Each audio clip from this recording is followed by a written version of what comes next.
Halo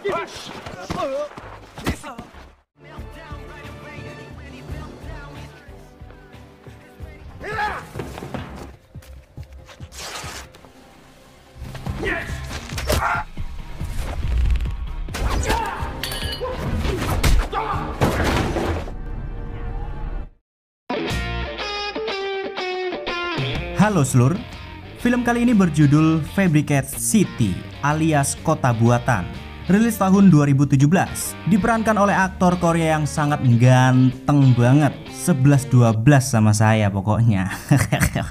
Siapa lagi kalau bukan Mamas Ji Jang Wook. Bercerita tentang Mas Ji Jang Wook yang sangat hobi bermain game. Tiba-tiba suatu hari ia dituduh sebagai pemerkaos sekaligus pembunuh seorang remaja. Dia pun dijatuhi hukuman seumur hidup dan dimasukkan ke dalam penjara yang sangat brutal dengan sekumpulan bandit yang sangat kejam. Karena tidak terima dituduh melakukan tindak kejahatan tersebut, Mas Ji Jang Wook berusaha bertahan hidup di dalam penjara dan kabur mencari pelaku yang telah menjebaknya. Film kali ini sudah dipastikan seru bingit, jadi mari langsung saja kita meluncur ke alur filmnya. Dan ini dia Fabricate City.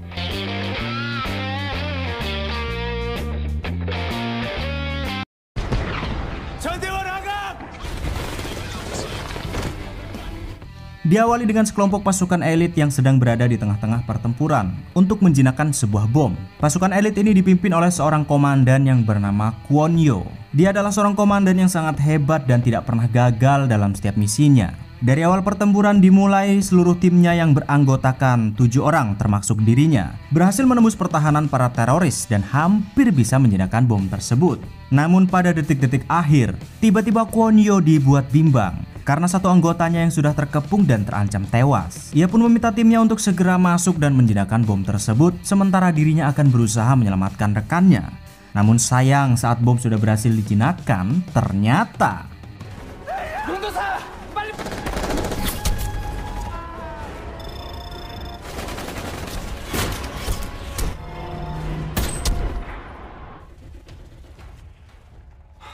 ya, rupa-rupanya peperangan itu hanyalah sebuah game.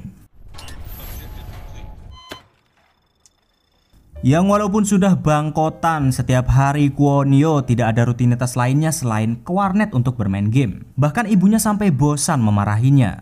Namun Kwon Yo ternyata selama ini bermain dengan teman-teman online-nya tanpa pernah menunjukkan wajahnya kepada mereka. Alias dia terlalu malu untuk bertemu teman-teman online-nya karena pengangguran dan tidak punya duit. 그러니까 내가 오늘은 꼭 나와야 돼. 먼저 나갈게요.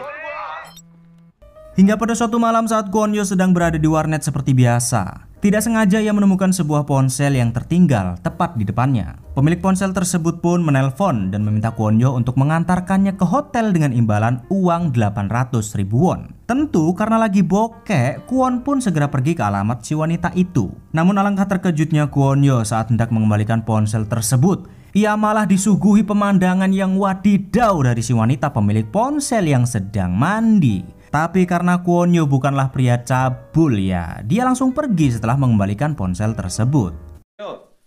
여기 문 열어놓으면 위험하니까. 거기 아무데나 두고 가시면 되는데.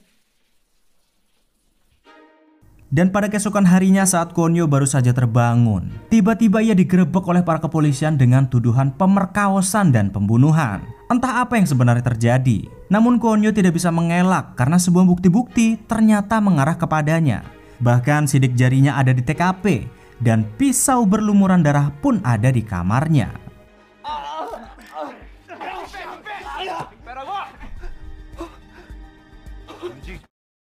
Hari itu berita tentang Kwon Yo yang seorang mantan atlet taekwondo membunuh seorang remaja pun tersiar dengan sangat hebohnya. Semua stasiun TV memberitakan tentang kejadian itu.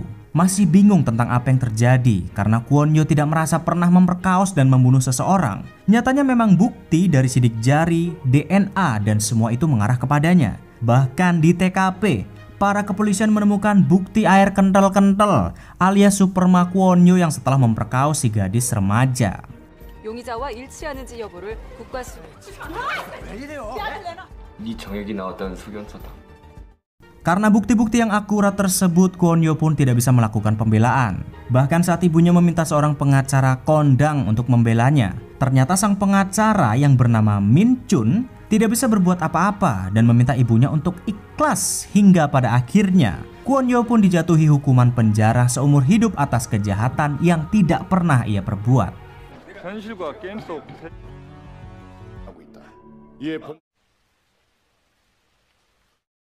Hari pertama masuk penjara, Kwon Yo sangat ketakutan setengah mati karena penjara itu dipenuhi oleh para bandit kelas kakap, bahkan seorang gangster. Dan benar saja ketika Kwon Yo sedang mojok sendirian, seorang gangster yang bernama Ma Dokso menghampirinya dan langsung menghajarnya dengan sangat brutal.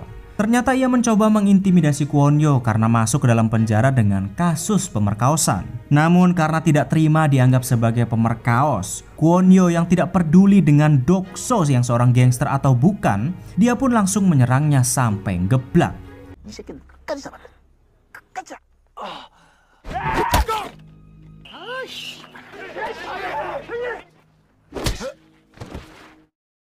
Pada hari-hari berikutnya, Kwon Yo masih terus saja dihajar habis-habisan oleh kelompok Dokso sampai benar-benar babak belur. Tidak ada tempat untuk dirinya bisa lari. Hingga pada suatu ketika karena kasihan melihat Kwon Yo yang dihajar habis-habisan, seorang atuk menghampirinya dan memberikan sebuah wejangan. Atuk ini adalah tahanan yang paling ditakuti di penjara itu. Bahkan seorang Dokso juga takut kepadanya. Rupa-rupanya dia ditakuti karena ia adalah seorang psikopat yang sangat hobi membunuh. Bahkan semua korbannya akan langsung dia makan. Ya, dia adalah Sumanto versi Korea.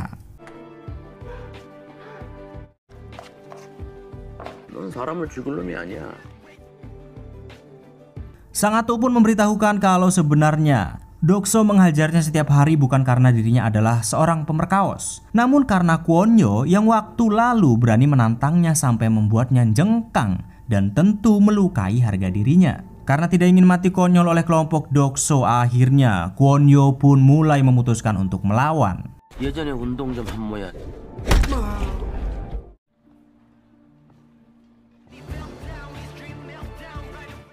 Keesokan hari, ibunya ternyata berkunjung ke penjara untuk melihat keadaan putra tercintanya. Tentu melihat keadaan putranya yang babak belur, ia sangat khawatir. Ibunya yang saat itu bersama sang pengacara datang ke sana ternyata untuk menyampaikan bahwasannya mereka telah menemukan seseorang yang katanya punya bukti-bukti rekaman CCTV kalau Kwon Yo tidak bersalah dan hanya dijebak oleh seseorang. Oleh sebab itu ibunya pun meminta Kwon Yo untuk bertahan sebentar lagi di dalam penjara. Sementara mereka akan mengajukan banding agar ia bisa segera dibebaskan.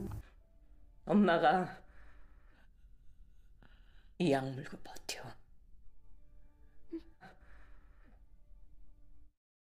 Dan setelah kedatangan ibunya, Kwon Yo pun akhirnya mempunyai alasan kuat untuk tetap bertahan hidup. Saat selesai makan, ia mencoba memprovokasi Dokso dengan tatapannya agar bisa memulai rencananya. Di mana ternyata Kwon Yo dengan bermodalkan keahlian taekwondo dan juga beberapa senjata yang sudah ia siapkan, ia yang seorang diri nyatanya mampu mengalahkan Dokso yang selama ini dikenal sebagai gangster yang paling kejam.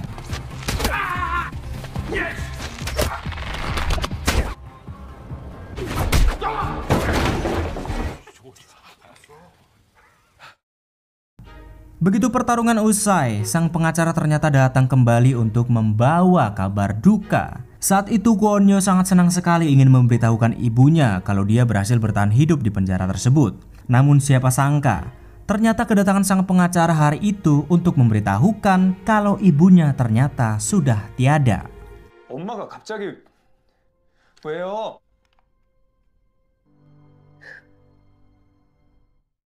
Setelah kepergian ibunya, tentu Kwon Yo pun jadi sangat lesu. Setiap hari ia hanya bisa meratapi kepergian ibunya. Dan di saat itulah, ternyata kelompok Dokso yang masih tidak terima dikalahkan mencoba mengambil kesempatan tersebut untuk menyerangnya saat sedang lengah. Namun siapa sangka, ternyata Kwon Yo sendiri juga sudah siap menerima serangan itu dengan sebilah pisau di tangannya.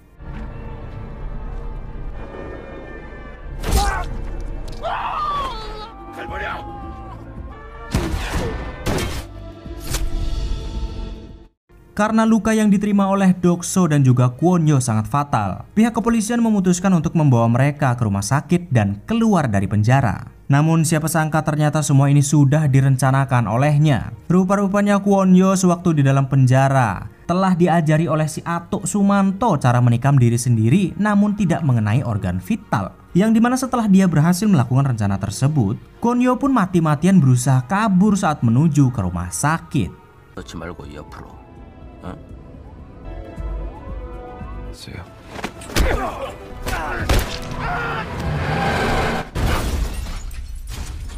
사고 신고가 접수되어 출동했으나 Setelah berhasil kabur, Kwon-yo yang sangat kesulitan untuk bersembunyi dari kejaran kepolisian. Tidak sengaja di tengah jalan ia menemukan sepasang turis yang mobilnya sedang rusak. Kwon-yo mencoba membantu mereka dan berhasil mendapatkan tumpangan.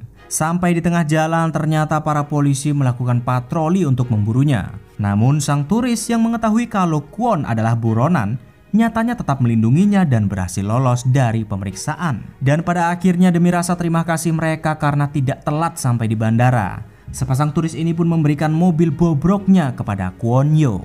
Thank you.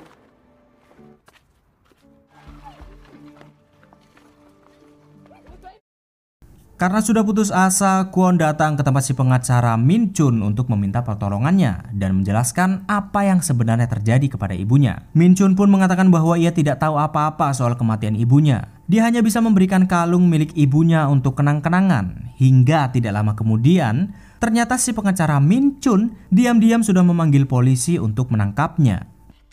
어머님 유품이야. 없는데요? Masih bingung dengan apa yang sebenarnya terjadi, Kwon-yo pun pergi ke warnet untuk melihat berita kenapa dirinya dituduh membunuh dan memperkaos seorang remaja. Setelah dilihat ternyata korban remaja yang diberitakan itu adalah wanita yang waktu lalu meminta tolong kepada Kwon-yo untuk mengantarkan ponselnya sewaktu tertinggal di warnet. Namun entah bagaimana ceritanya, di dalam rekaman CCTV tersebut memang Kwon-yo sekilas terbukti kalau dialah yang telah membunuh remaja tersebut. Hingga tidak berapa lama kemudian tiba-tiba ada seorang pria yang mencoba menghubunginya dan mengatakan dia bisa membantu Kwon-yo dengan bukti-bukti yang dimiliki. Entah pria misterius itu siapa, namun karena Kwon-yo mencoba mempercayainya, ia pun datang menemuinya. Namun siapa sangka, ternyata orang yang menelponnya tadi bukanlah seorang pria, namun seorang gadis remaja. 그걸로 음성 변조했어. Rupa-rupanya si remaja yang bernama Yuwol ini adalah seorang ahli IT sekaligus hacker yang sangat handal. Bukan tanpa alasan ia ingin membantu Kwon-yo dengan keahliannya. Ternyata remaja ini dan juga beberapa orang lainnya yang juga turut membantu adalah rekan seperjuangan Kwon-yo di dalam game. 맛있겠다. 얼굴 한 번 안 비치던 사람이. Ya, mereka semua adalah rekan-rekan yang selama ini selalu bermain game dengannya. Tentu Kwon-yo tidak mengetahuinya karena selama ini ia tidak pernah berjumpa dengan mereka. Ternyata setelah Yuwol mengetahui komandan terhebat mereka sedang tersandung masalah serius, mereka pun memutuskan untuk membantunya. Namun masih ada dua orang lagi rekan yang tidak datang pada hari itu. Dengan keahliannya, Yuwol ternyata sudah mengetahui akar dari permasalahan Kwon-yo, di mana ia sudah memeriksa semua CCTV di tempat kejadian perkara dan mendapati kalau memang Kwon-yo dijebak. Karena setelah dicari tahu lebih dalam lagi, rupa-rupanya setiap kasus pembunuhan yang terjadi akhir-akhir ini semua polanya sama. Dan juga di setiap TKP ada satu mobil kontainer yang mencurigakan selalu parkir di sana. Yuwol pun melacak lokasi mobil tersebut dan bisa menemukannya. 대장 때 말고 다른 사건일 때도 저런 게 있었나? 동안 정차한 것처럼 조작돼 있어. 들어갔던 시간에 모텔 주변 1km 전부 Setelah menemukan lokasi mobil itu, Kwon-yo dan rekannya si Gembul mencoba mengendap-endap dan mencari tahu siapakah dalang dibalik semua kejahatan ini. Dengan mobil bobroknya, Kwon-yo mencoba mengintili orang-orang tersebut sampai ke sebuah rumah yang sangat mewah. Di sana ia melihat kalau orang-orang tersebut membawa sebuah peti yang sangat mencurigakan. Dan yang lebih mengejutkannya lagi, akhirnya Kwon-yo mengetahui kalau memang mereka adalah orang-orang di balik semua kejahatan yang terjadi di Korea. Mereka seperti sebuah organisasi yang memang menyediakan jasa untuk memanipulasi sebuah kasus pembunuhan. Namun pengejaran Kwon-yo pun terhenti karena mereka tidak bisa masuk ke dalam sebuah gedung saat orang-orang itu membawa peti masuk ke sana.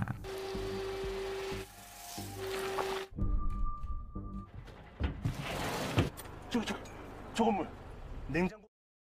Untuk mengatasi masalah tersebut, si Atuk dan si Yong masuk ke dalam gedung menyamar sebagai petugas perbaikan server, di mana dari kejauhan Yowol berusaha menghack seluruh server keamanan di gedung tersebut agar Kwon Yo bisa masuk. Dan setelah berhasil masuk, mereka pun bisa menemukan bukti kalau ternyata kotak misterius itu yang dibawa oleh orang-orang tadi berisikan jasad seorang pria.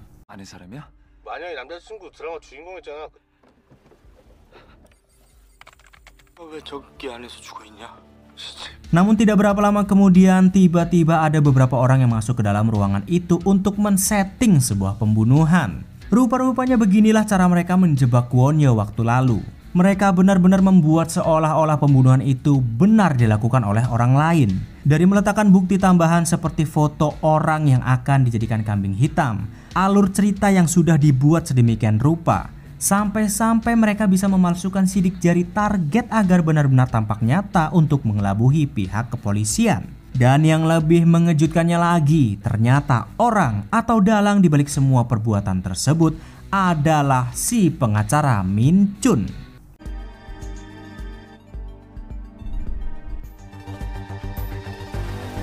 Ya, rupa-rupanya Min Chun selama ini adalah otak di balik semua kejahatan besar yang terjadi di Korea. Dia menyediakan jasa untuk menghilangkan barang bukti dan menuduh orang lain sebagai pelakunya agar si pelaku asli tidak ketahuan. Seperti pada kasus saat ini, ternyata ada seorang artis yang tidak sengaja membunuh kekasihnya, si pria tadi yang sudah dijadikan patung. Dan ayah si artis meminta Min Chun untuk membantunya agar putrinya tidak jadi tersangka. Dengan ruangan yang dipenuhi oleh teknologi canggih yang tersembunyi di kantor kecilnya, Min Chun pun memulai semua rencananya dari memilih target yang akan dijadikan kambing hitam dan menyusun semua alur ceritanya.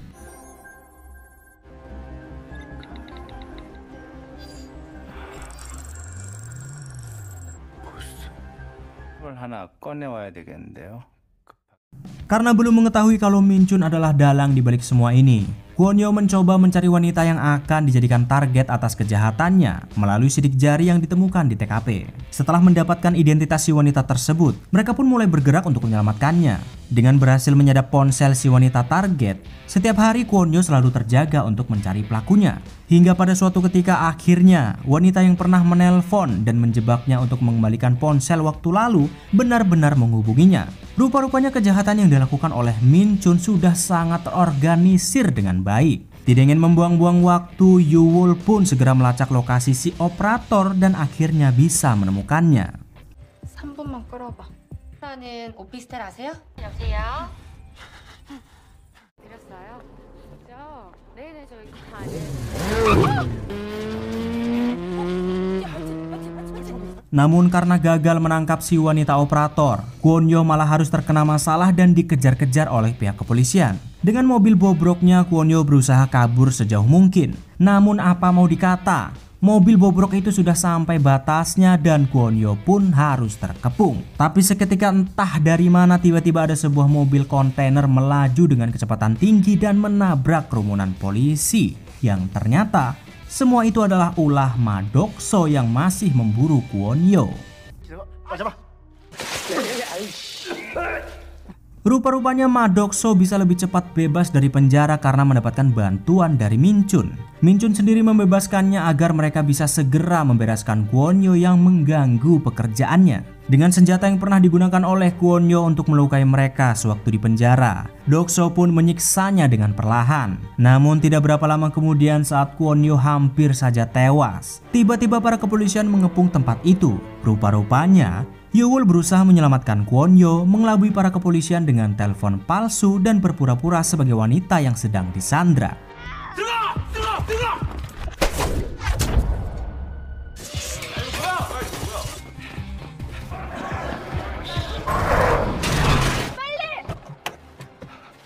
Setelah berhasil kabur, Yowol yang curiga kalau Kwon Yo sedang dilacak, lantas mencari alat pelacak itu di tubuhnya.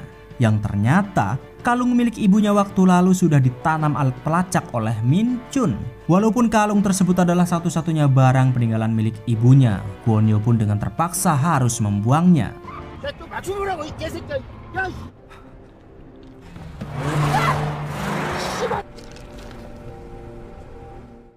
Berkat alat pelacak di kalung milik ibunya, akhirnya Kwon Yo pun tahu kalau dalang dibalik semua kejahatan adalah si pengacara Min Chun. Mereka pun mencoba menyadap telepon sekretarisnya dengan sebuah drone untuk mencari tahu lebih jauh lagi. Karena masih tidak percaya Min Chun yang terlihat cupu bisa melakukan semua kejahatan hebat itu tanpa alat-alat canggih, mereka kembali menerbangkan drone untuk mendeteksi seluruh isi gedung tersebut. Dan benar saja, mereka menemukan sebuah brankas tersembunyi tempat selama ini Min Chun melakukan kejahatannya. 경찰에 신고하자. 경찰이 한통속이네. 그럴 수가 없어. 아 미치겠네. 뭘 숨겨놨냐? 나한테 생각이 있어요. Karena tidak bisa menembus server milik Min Chun yang tersembunyi di gedung, Kwon Yo mempunyai ide brilian untuk bisa mengacaukan semua rencana Min Chun. Kwon Yo dan timnya mulai mengacak-acak TKP tempat pembunuhan dengan menghapus sidik jari, barang bukti, sampai mengganti wajah target dengan wajah si Min Chun. 재밌네. 그 지문은 다 그냥 지워놓고. 지방 무인 모텔 같은데. Tidak sampai di situ, Kwon Yo juga diam-diam menukar si wanita target dengan si wanita pelaku yang asli yang telah membunuh si pria yang sudah dibekukan ini. Dan tentu saja, akhirnya kali ini semua alur cerita dan rencana yang telah dibuat oleh Min Chun hancur berantakan.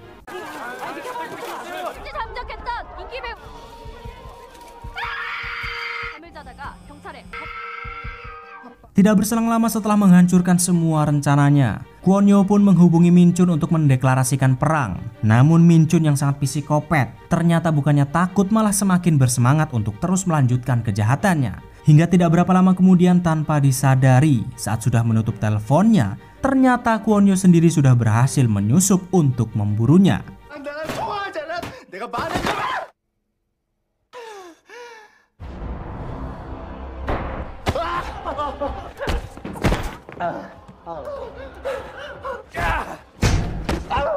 Setelah melampiaskan semua kemarahannya pada Min Chun, Kwon Yo segera mencari bukti-bukti rekaman saat dirinya dituduh menjadi pembunuh dan pemerkaos remaja. Begitu menemukannya, Kwon Yo mencoba mendownload semua bukti-bukti tersebut untuk membuktikan bahwa dirinya tidak bersalah. Namun saat proses download belum selesai, ternyata Min Chun sudah berhasil menemukan semua rekan-rekannya yang saat ini sedang bersembunyi. Karena nyawa seluruh rekannya saat ini terancam, Kwon Yo pun terpaksa pergi meninggalkan Min Chun dengan bukti-bukti yang belum berhasil ia dapatkan. Beruntungnya, saat Dokso hendak membunuh rekan-rekannya, Kwon Yo berhasil datang tepat waktu dan menyelamatkan mereka.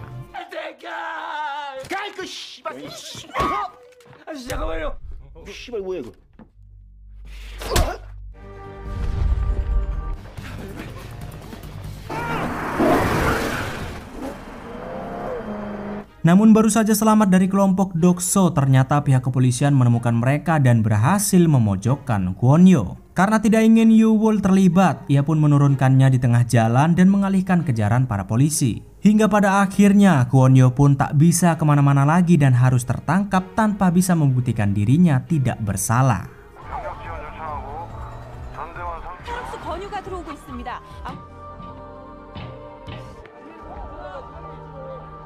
Namun di saat-saat genting ketika mengira Min Chun sudah menang, ternyata dua orang rekannya lagi yang selama ini tidak hadir tiba-tiba muncul dengan sebuah mobil stasiun TV. Ternyata berkat Kwon meninggalkan flash disknya saat sedang mendownload bukti-bukti tadi, Yoo-wol berhasil mengirimkan data-data tersebut kepada dua rekannya lagi yang saat ini hendak membongkar semua kejahatan Min Chun. Dengan siaran langsung dan bukti-bukti yang sudah mereka dapatkan dan disaksikan oleh seluruh masyarakat Korea, akhirnya seluruh kejahatan Min Chun yang selama ini tidak terendus bisa terbongkar dan nama Kwon Yo bisa dibersihkan. 영화배우 노준영을 잔인하게 하지만 체포된 건 무직. 보면 볼수록 화나네. 수술하고. 나이 아닙니까?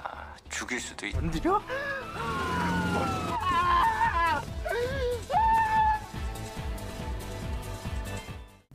Setelah Kwon Yo dibebaskan dari segala tuduhannya, ia dan seluruh rekan-rekannya pun akhirnya bisa berkumpul menikmati hari-hari yang lepas, bebas setelah melewati beberapa hari dengan sangat menegangkan. Dan siapa sangka, ternyata berkat bermain game sampai lupa waktu, Kwon Yo malah mendapatkan teman yang sangat setia kawan dan mau membantunya walaupun dengan bertaruh nyawa. Coba aja kalau Kwon Yo nggak jadi pecandu game, mungkin nasibnya akan sial karena harus dipenjara seumur hidup. Dan itulah dia alur film kali ini. Arigato. 그 밤 그 나무가 썩은 나무는 아니라고 그랬다. 나는 또다시 사람. Ingat, jangan lupa teruslah bermain game karena game bisa membuat kalian bebas dari penjara. Wadidaw.